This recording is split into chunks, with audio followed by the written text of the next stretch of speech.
Gujarat sports authority અંતર્ગત રમતગમત યુવા અને સાંસ્કૃતિક પ્રવૃત્તિ વિભાગ દ્વારા જિલ્લા કક્ષાની સ્પોર્ટ્સ સ્કૂલમાં પ્રવેશ માટે ગોધરા શહેરના કનેલાવ સ્થિત જિલ્લા રમત પ્રશિક્ષણ કેન્દ્ર ખાતે આજથી 2 દિવસીય યંગ ટેલેન્ટ આઇડેન્ટિફિકેશન કાર્યક્રમનો પ્રારંભ કરવામાં આવ્યો। આ કાર્યક્રમ અંતર્ગત ખેલ મહાકુંભમાં વિજેતા બનેલા રમતવીરોને વિવિધ શારીરિક અને કૌશલ્ય આધારિત ટેસ્ટ દ્વારા ચકાસી સ્પોર્ટ્સ સ્કૂલમાં પ્રવેશ માટે પસંદગી કરવામાં આવશે। कार्यक्रमના પ્રથમ દિવસે બહેનો માટે બેટરી ટેસ્ટ પ્રક્રિયા હાથ ધરવામાં આવી હતી। બેટરી ટેસ્ટમાં દોડ, લવચિકતા અને અન્ય ફિઝિકલ ફિટનેસ સંબંધિત પરીક્ષણો કરવામાં આવ્યા। પ્રથમ દિવસે અંદાજે 182 જેટલી બહેનો આ પરીક્ષણ માટે ઉપસ્થિત રહી જિલ્લા કક્ષાએ પસંદગી પામેલા રમતવીરો આગામી તબક્કામાં ઝોન કક્ષાના બેટરી ટેસ્ટમાં ભાગ લેશે। ત્યારબાદ અંતિમ પસંદગી કરવામાં આવશે અને જિલ્લા કક્ષાની સ્પોર્ટ્સ સ્કૂલમાં એડમિશન આપવામાં આવશે।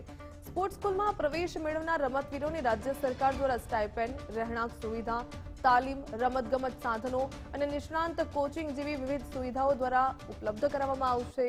आ समग्र योजनानो मुख्य उद्देश्य राज्य और देशना युवा खिलाड़ीओं में रहेली प्रतिभाने ओळखी तेमने तालीम आपीने आगामी ओलंपिक और आंतरराष्ट्रीय रमतों में उत्तम प्रदर्शन करवा माटे तैयार करवानो छे।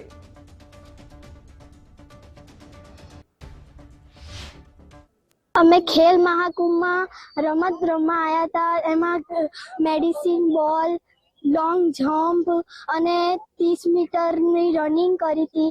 એમાં મારો પહેલો નંબર આવ્યો હતો અને અમે બેટરી ટેસ્ટમાંથી બીજામાં રમવા આવ્યા હતા। 800 મીટરનું રેસ હતું અને એમાં મારો ચોથો નંબર આવ્યો હતો। હવે આવા જે ખેલાડીઓને જે પસંદગી થશે, આવા ખેલાડીઓને વિના મૂલ્યે નિષ્ણાંત કોચિસ દ્વારા તેઓને તાલીમ આપવામાં આવશે। તદુપરાંત તેઓને કીટ, મહત્વના સાધનો છે અને શાળાના જે તમામ સુવિધાઓ છે, જે બુક છે, સ્ટેશનરી છે, સ્કૂલ કીટ, ટ્યુશન ફી, તદુપરાંત તેઓને દર મહિને સ્ટાઇપન્ડ પણ આપવામાં આવશે।